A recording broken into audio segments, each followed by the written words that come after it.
Tell us, Joy. He does not seem to understand the difference between a racist country, and a lot of them don't seem to understand. So, what did he say that was so bad? Well, in his response to the State of the Union address, that interminable, soporific, ridiculous State of the Union address in which Joe Biden, barely awake himself, put the rest of the nation to sleep, bludgeoning us into submission with lists of trillion-dollar spending items, and also suggested, this old white man, that America is systemically racist. Then Tim Scott got up and he said, well, no, America is not racist. And just because I've experienced racism in my personal life does not mean that America is completely racist, which is what mature adults think about the world. Just because a bad thing happened to you does not mean the entire world is against you. Just because people have been very anti-Semitic to me does not mean that all of America or its systems are anti-Semitic. So Tim Scott says this about being black in America. And this, of course, set off the left into a frenzy of apoplectic idiocy. 100 years ago, kids in classrooms were taught the color of their skin was their most important characteristic. And if they looked a certain way, they were inferior. Today, kids are being taught that the color of their skin defines them again. And if they look a certain way, they're an oppressor. From colleges to corporations to our culture, people are making money and gaining power by pretending we haven't made any progress at all, by doubling down on the divisions we've worked so hard to heal. You know this stuff is wrong. Hear me clearly. America is not a racist country. It's backwards to fight discrimination with different types of discrimination. And it's wrong to try to use our painful past to dishonestly shut down debates in the present. Okay, of course, every single word that Tim Scott says there is exactly correct. And this is what sets off the left. This is what makes them so mad. So he was subtweeting a couple of folks there. One of the people that he was subtweeting for sure was Ibram Kendi. So when he says it is wrong to fight discrimination with discrimination, that is a precise counter to Ibram X. Kendi, who has said discrimination of the past requires discrimination today. So Ibram X. Kendi not only disagrees with Tim Scott, he was basically being subtweeted by Tim Scott right there. Tim Scott was saying Ibram X. Kendi's perverse view of America and the ramifications of Ibram X. Kendi's views are bad for America.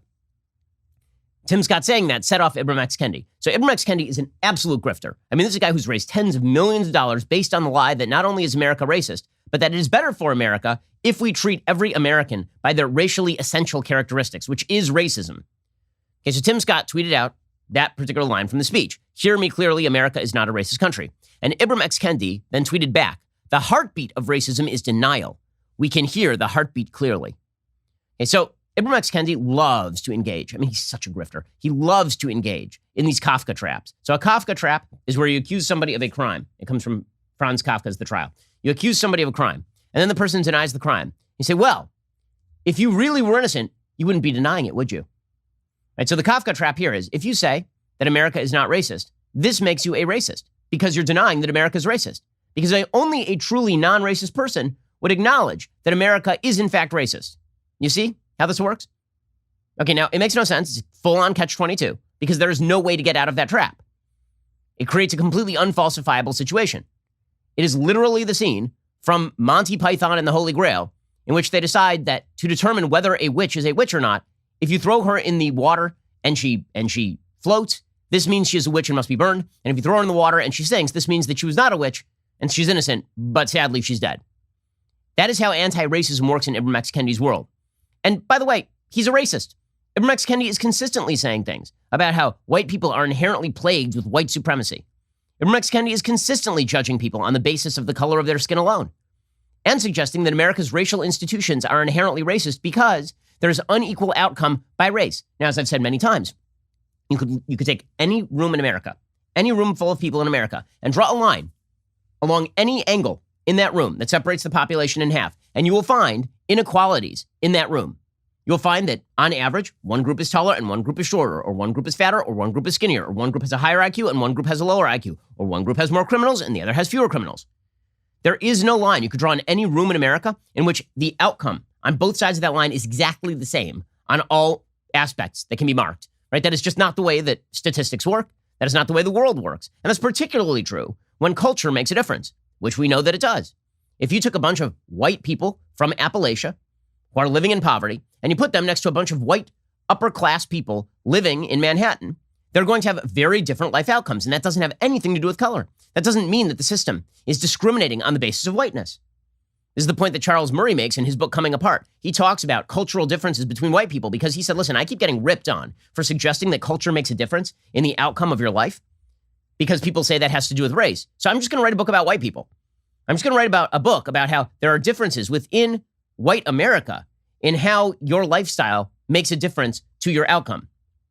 It doesn't matter. They still call Charles Murray a racist because this is one of their favorite things to do. But you don't have to be related. This is just a religious worldview. And Tim Scott has attacked a religious worldview, and the left sees him as a heretic, and heretics must be burned. So it's not just Ibram X. Kendi, who is the high priest of wokedom. It's throughout the media. It's throughout the culture. So you have Joy Behar lecturing Tim Scott about systemic racism. Now, there's a word that people on the left like to use about stuff like this, white-splaining. Joy Behar explaining to Tim Scott about systemic racism is just absurd at the highest level. First of all, Joy Behar cannot understand basic concepts. She really has a deficiency in intellectually understanding things. But here she is attempting to lecture Tim Scott, a black man in America who acknowledges that he's experienced significant racism in his life, about what systemic racism actually is. Tell us, Joy, who, by the way, dressed in blackface, in costume, as I recall, and still has her job. Here she is. Now, Tim Scott, he does not seem to understand, and a lot of them don't seem to understand, the difference between a racist country and a systemic racism. They don't seem to get the difference. Yes, maybe it's not a racist country. Maybe Americans, the majority, are not racist. But we live in a country with systemic racism. Oh, well, it's not a racist country, but, it's still systemic racism because even though America's not racist, its systems are racist, but you can't explain how the systems are racist because legal racism has been illegal in the United States since the 1960s. So, as I've said before, the term systemic racism can mean a bunch of things. It can mean you're a racist. They don't say that. It can mean that every American deep down has implicit bias. They sometimes mean that. They could say that it means legalized racism, which is not true because that's been federally illegal since the 1960s. Or they can mean that history has consequences. And because it used to be that there was a lot of racism in the United States, that has far-reaching consequences downstream, which is true of all history, right? It is always true that history has impact in the here and now. But the question is how you heal that. And when you say systemic racism, the idea is there must be a quote-unquote systemic solution. But that's not right. The reality is the single best way to escape poverty is the same for every single American. Get married. Don't have kids until you're married. Get a job. That's it.